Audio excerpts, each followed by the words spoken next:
আসসালামু আলাইকুম ভিউয়ার্স, আপনাদের সবাইকে আমার পেজে স্বাগতম। আপনারা সবাই কেমন আছেন? আলহামদুলিল্লাহ আমরা সবাই অনেক ভালো আছি। আমাদের নতুন গাড়িটা কেনা হয়েছিল, স্বপ্নের গাড়িটা কেনা হয়েছিল প্রায় 2 মাস হয়ে যাচ্ছে। এখনও পর্যন্ত লং ড্রাইভে যাওয়া হয় নাই। তো আমার হাজব্যান্ডেরও যেহেতু অফ থাকে না, ও ইদানিং কাজ নিয়ে অনেক বেশি বিজি থাকে। আর ওয়েদারও মানে ঠিক থাকে না, মাঝে মধ্যে ও যখন ফ্রি থাকে তখন ওয়েদারটা খারাপ যায়, বৃষ্টি হয়। সে তো বৃষ্টির দিনে আমি কোথাও বের হতে পছন্দ করি না, আমার ভালো লাগে না, চারিদিক দিয়ে কেমন জানি কাদা কাদা লাগে। তাই তো আজকে ওয়েদারটা অনেক ভালো ছিল, অনেক সুন্দর ছিল, কিন্তু সকাল থেকে বৃষ্টি দেখাইছিল। আল্লাহ রহমতে আজকে বৃষ্টি হয়নি। তো আমার হাজব্যান্ড বলতেছে ওয়েদার যেহেতু ভালো আছে চলো বের হয়ে যায়। তো আমরা আজকে যেহেতু লং ড্রাইভে যাচ্ছি, আমাদের বাসা থেকে আমরা যেখানে ঘুরতে যাচ্ছিলাম সেখানে হচ্ছে প্রায় 1.5 ঘন্টা দূরে। তো আমরা দুপুরে খাওয়া দাওয়া করে 3টার পর অলমোস্ট 4টার দিকে আমরা বাসা থেকে বের হয়ে গেলাম। তো 1.5 ঘন্টা ড্রাইভ করে আমরা চলে আসলাম আমাদের পছন্দের জায়গায়, বিচ। আমাদের দুজনেরই পছন্দের জায়গা হচ্ছে বিচ। আমার আসলে বিচে অনেকবার আসা হয়। এখানে যতটা বিচ আছে না কেন, আমাদের নিউ জার্সি, নিউ ইয়র্কে সব বিচে আমাদের ঘোরা হয়, মানে আমাদের অনেক বেশি পছন্দ হয় জায়গাটা। তো আমরা এখানে আস্তে আস্তে অলমোস্ট 5:30 বাজতেছে। 5:30 বাজার পর দেখতেছি এখনও পর্যন্ত প্রচুর রোদ। এখানে আমেরিকাতে এখনও পর্যন্ত 9টা পর্যন্ত রোদ থাকে। তো আমরা কি করলাম, আগে বালিতে না নেমে জাস্ট বোর্ডওয়ার্কে একটু হাঁটলাম ছায়ার মধ্যে, কারণ এখনও প্রচণ্ড রোদের জন্য বাইরে থাকানো যাচ্ছে না। দেখেন পুরো বিশাল বালির মাঠ। এটা কিন্তু বালিগুলো প্রচুর গরম ছিল, তাই আমরা বালিতে নামি নাই। জাস্ট 1 ঘন্টা এখানে বোর্ডওয়ার্কে ঘুরে তারপরে দেন আমরা বালিতে নামলাম। দুজনে বালিতে হেঁটে হেঁটে যাচ্ছিলাম। বালিতে হাঁটা এত যে কষ্টের ব্যাপার, খুবই কষ্ট হয়েছিল, কিন্তু তারপরও সাগরের সামনে যাব না, সাগরের পানি দেখবো না তা কি হয়? আমার অনেক বেশি পছন্দ সাগর পানি। এখানে দেখেন কাপড়রা কত রোমাঞ্চ করতেছে, কত সুন্দর সুন্দর, মানে ওরা ছবি তুলতেছে, গোসল করতেছিল, কিন্তু পানি একটু ঠান্ডা ছিল। আমার পানিতে নামতে মন চাইছিল, কিন্তু পানি কেমন যেন আমার ঠান্ডা লাগছিল, তাই আমি পানিতে নামি না। দেন এটা হচ্ছে সবচেয়ে একটা সুন্দর জায়গা। এই জায়গাটা অনেক বেশি সুন্দর। দেখেন মানে এই জায়গাটার কথা কী বা বলবো, আপনারা ছবিতে দেখতেছেন, ভিডিওতে দেখতেছেন, এটা কিন্তু বাস্তবে আরও বেশি সুন্দর ছিল। আর ঢেউয়ের আওয়াজটা, মানে শব্দটা আমার এত চেয়ে বেশি পছন্দ, এত চেয়ে বেশি ভালো লাগতেছিল। আর এদিকে একটা কাপল অনেক সুন্দর করে গোসল করতেছিল, ওরা অনেক মজা করতেছিল। এদিকে একটা লোক শুয়ে আছে, আর ওই পাশে কর্নারে একদম আমার হাজব্যান্ড চলে গেছে। এই জায়গাটা কিন্তু অনেক সুন্দর। তো পাথর দিয়ে হেঁটে যেতে কিন্তু একটু সময় লাগে, কারণ পাথরগুলো কিছুটা পাথর একদম সোজা, কিছুটা পাথর আঁকাবাঁকা আছে, পড়ে যাওয়ার রিস্ক থাকে, তাই একটু সাবধানে হাঁটতে হয়। তা আমি হেঁটে যাচ্ছিলাম, সাথে একটু একটু করে ভিডিও নিচ্ছিলাম।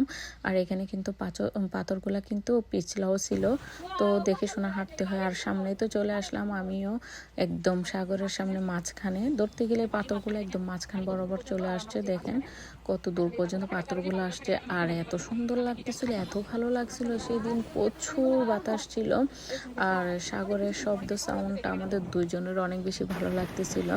তারপরে দেন আমরা আমাদের ছোট একটা ক্লিপ নিয়ে নিলাম, শর্ট নিয়ে নিলাম। তো অনেক মজা করলাম, আলহামদুলিল্লাহ অনেক ভালো লাগতেছিল। অনেক দিন পরে এরকম একটা সুন্দর মেমোরেবল দিন কাটাতে পারলাম, আল্লাহ দরবারে লাখ লাখ শুকরিয়া। এরপর আমরা আমাদের জন্য ছোটোখাটো একটু একটু ভিডিও করে নিচ্ছিলাম, রিলস নিয়ে নিচ্ছিলাম, শর্ট নিয়ে নিচ্ছিলাম। আমার হাজব্যান্ড আমাকে করে দিচ্ছিল, আমি ওকে করে দিচ্ছিলাম। মানে ওভারঅল মানে ভিডিওটা এত বেশি জোশ ছিল, আকাশের সাথে পুরো সাগরের কালারটা ম্যাচিং হয়ে গেছিলো, মনে হচ্ছে আকাশ আর সাগর লেগে আছে, খুবই সুন্দর লাগতেছিল।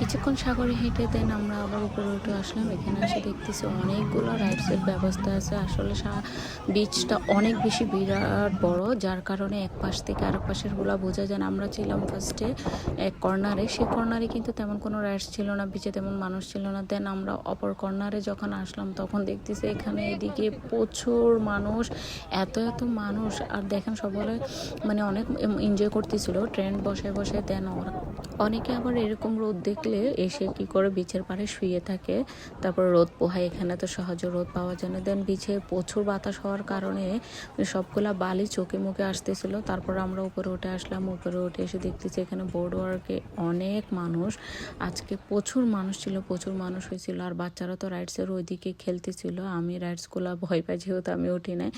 দেন আমাদের দুজনকে ভিডিও করে দেওয়ার কারণে আসলে আমিও লজ্জা পাই, আমার হাজব্যান্ডও লজ্জা পায়, মানে কাউকে বলতে যে আমাদেরকে ভিডিও করে দেওয়ার জন্য। দেন আমরা কি করলাম, মোবাইলটা একপাশে রেখে আমরা দুজনের একটা শর্ট ভিডিও নিয়ে নিলাম, একটা ক্লিপ নিয়ে নিলাম। মাশাআল্লাহ অনেক ভালো লাগতেছিল, অনেক সুন্দর লাগতেছিল। আমার হাজব্যান্ডও আনইজি ফিল করতেছিল, ও আমার সাথে দুষ্টামি করতেছিল। দেন আমি ওর সাথে দুষ্টামি করলাম। দেন অনেকক্ষণ ঘোরাফেরা করে ভিডিও করে ছবি তুলে এই তো আমরা চলে যাচ্ছি, মানে খাওয়ার উদ্দেশ্যে। প্রচুর খিদা লাগছে, এখন অলমোস্ট মানে সন্ধ্যা 8টা বেজে গেছিলো। তো আমরা একেবারে রাতের ডিনারটাও করে ফেলবো। তো মাঝপথে আমার হাজব্যান্ডের মানে ওর বাকলাভা খেতে মন চাচ্ছিল, একটা দোকান থেকে বাকলাভা নিয়েছিল। বাকলাভাটা মজা আছে বাট কিন্তু প্রচুর সুইট, যার কারণে আমার তেমন ভালো লাগে না। ও খাইছিল। তারপর আমি একটা আইসক্রিম নিলাম। আইসক্রিম তো আমার মাস্ট খেতে হয় বাইরে গেলেও।